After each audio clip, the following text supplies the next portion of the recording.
Bismillahirrahmanirrahim. Assalamualaikum warahmatullahi wabarakatuh. Saya Telsi Pratama Dewi Samad, dosen pengampu mata kuliah Etika Bisnis Islam pada Fakultas Ekonomi dan Bisnis Islam Institut Agama Islam Negeri Manado. Alhamdulillahirrahmanirrahim, puji syukur kita panjatkan kehadirat Allah Subhanahu wa Ta'ala, karena hanya dengan izinnya semata kita bisa berada pada kesempatan yang berbahagia ini. Nah, pada kesempatan ini kita memasuki sesi ketiga di mata kuliah Etika Bisnis Islam. Pada sesi ini, sebelum kita memulai, marilah kita bersama-sama melafazkan basmalah. Bismillahirrahmanirrahim. Semoga teman-teman mahasiswa sekalian senantiasa dalam keadaan sehat walafiat dan juga tetap semangat dalam melaksanakan aktivitas belajar kali ini. Pada sesi ini kita akan mempelajari tentang Islamic Economic System and its main characteristic.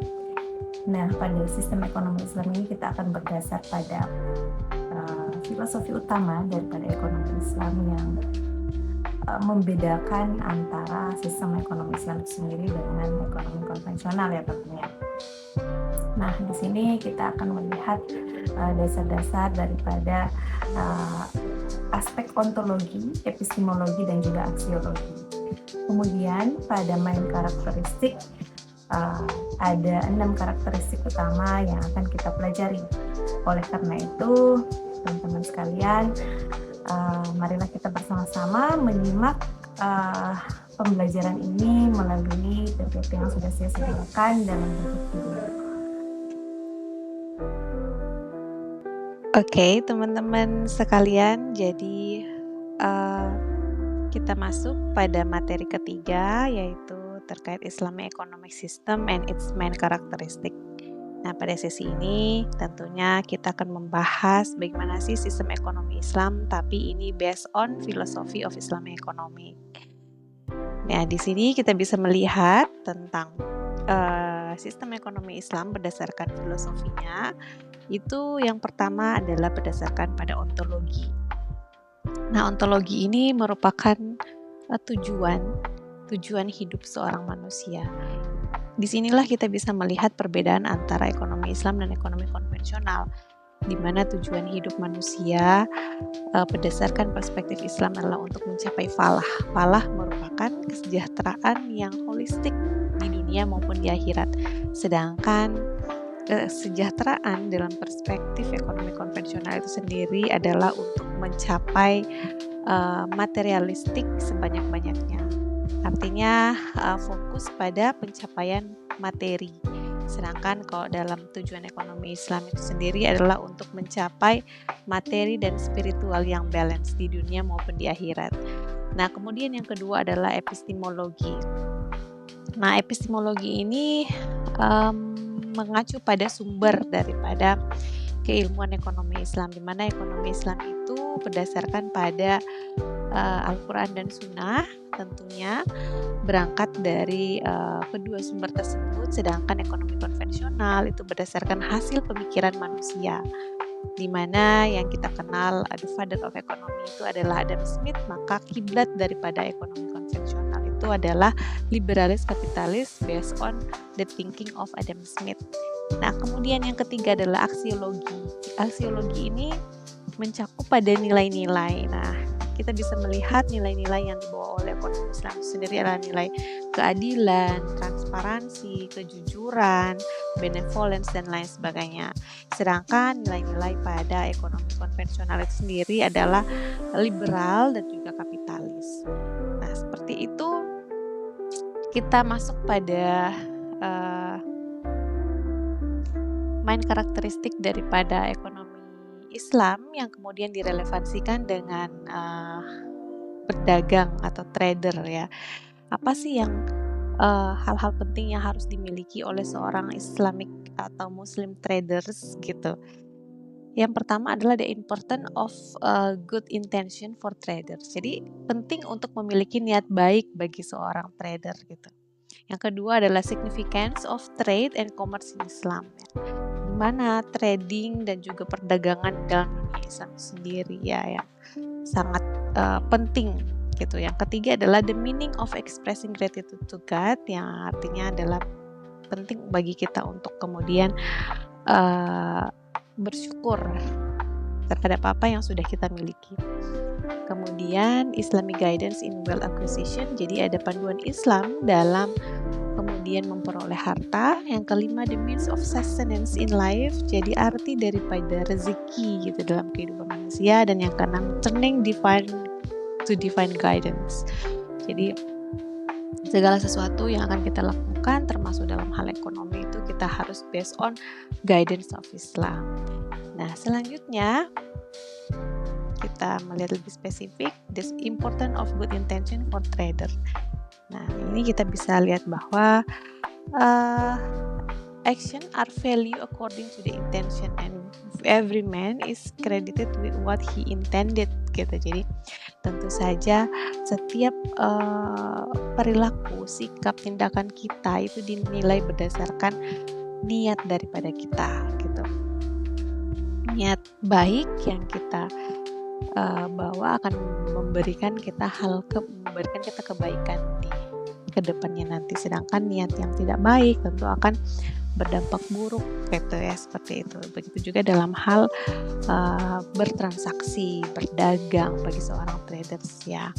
Kemudian yang kedua adalah significance of trade and commerce. Jadi gimana sih trading dalam dunia Islam gitu ya. Jadi the Holy Book of Islam describes the trade journey of the Arabs in various seasons gitu. Jadi Islam itu sendiri menjelaskan bagaimana sih perdagangan di masa awal Islam itu. Ya, kita tahu juga bahwa Nabi Muhammad SAW merupakan pedagang yang sukses di masanya. Nah, kemudian kita ke aspek ketiga, the meaning of expressing gratitude gitu, being grateful for what you have. Ya, gratitude atau syukur is a feeling of being thankful to those who do any favor to us ya. From the Islamic perspective, none deserve our gratitude more than Allah. Nah, dalam perspektif Islam tidak ada yang lebih pantas untuk menerima rasa syukur kita kecuali Allah Subhanahu wa taala yang sudah memberikan kelengkapan, kesempurnaan hidup ya yang kita miliki saat ini. Sehingga merasa bersyukur itu merupakan satu hal kecil yang memberikan dampak yang besar bagi seseorang ya, termasuk bagi seorang traders. Semakin kita bersyukur, insya Allah semakin banyak keberkahan dalam hidup kita, karena yang kita cari adalah berkah tadi, bukan untuk mencapai materi yang maksimal, tapi secara spiritual juga seperti itu. Nah, kemudian Islamic guidance in wealth acquisition, di mana Islam itu memberikan guidance gimana sih kita cara memperoleh harta dan lain sebagainya. If wealth is earned with purity of intention and employed for good purpose, then work rises to an act of worship in the sight of Allah. Sehingga ketika kita bekerja dengan niat yang baik, mengumpulkan harta dengan niat yang untuk melanjutkan kehidupan dengan sebaik mungkin, maka akan dicatat oleh Allah sebagai satu hal kebaikan atau pahala kebaikan di sisinya. Nah, inilah kenapa niat itu penting dan bagaimana kita harusnya mengikuti guidance Islam untuk kemudian melaksanakan aktivitas kita sehari-hari, termasuk dalam aktivitas ekonomi juga, seperti itu. Kemudian the means of sustenance in life ya, arti daripada rezeki gitu ya dalam hidup kita. According to Anas, may Allah be pleased with him, that when Allah's messenger ate food, he would lick his 3 fingers and say, "One of you drops a morsel, let him remove dirt from it and eat it, and not leave it for the devil." Jadi merasa bersyukur, kemudian dengan rezeki yang ada itu kita menghargai rezeki tersebut, tidak membuang-buang makanan, merasa syukur dengan menghabiskan apa yang sudah ada di meja makan, itu merupakan satu usaha kita untuk kemudian melakukan kebaikan, untuk bersyukur atas apa yang sudah diberikan, untuk kemudian mendapatkan ganjaran kebaikan baik di dunia maupun di akhirat, seperti itu ya. Jadi bagi seorang trader juga harus bisa mencontoh bagaimana melihat rezeki dalam perspektif Islam itu harus seperti apa. Nah, kemudian turning to divine guidance. Jadi, whose word can be truer than Allah's and His messenger, gitu ya. Jadi divine guidance itu adalah Al-Quran maupun Sunnah ya, sehingga segala sesuatu yang kita lakukan harus berdasarkan Al-Quran. Al-Quran tidak hanya mengatur bagaimana kita melakukan sholat, bagaimana kita berpuasa, haji, dan lain sebagainya, tapi juga setiap aktivitas dalam hidup kita itu sudah diberikan guide, sudah diberikan panduan, apa yang harusnya dilakukan dan apa yang harusnya tidak dilakukan, seperti itu. Dan yang terakhir, a caution on earning money. A word of caution seems pertinent here. Jadi di sini ya tentunya, let not your wealth and your children make you neglectful of the very remembrance of Allah, and whoever does so, it is they who are the losers.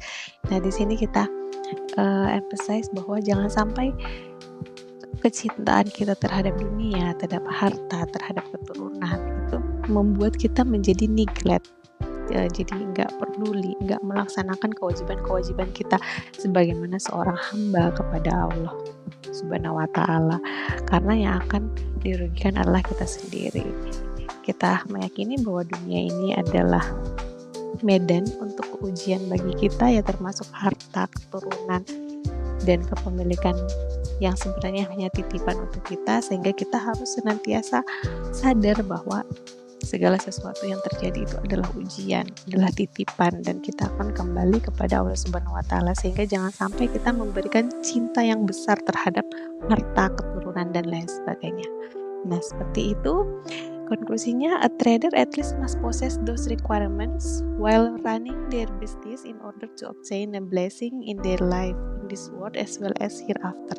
Jadi seorang trader itu harus memiliki setidaknya komponen-komponen yang sudah disebutkan tadi ya, agar supaya memperoleh blessing atau keberkahan di dunia maupun di akhirat.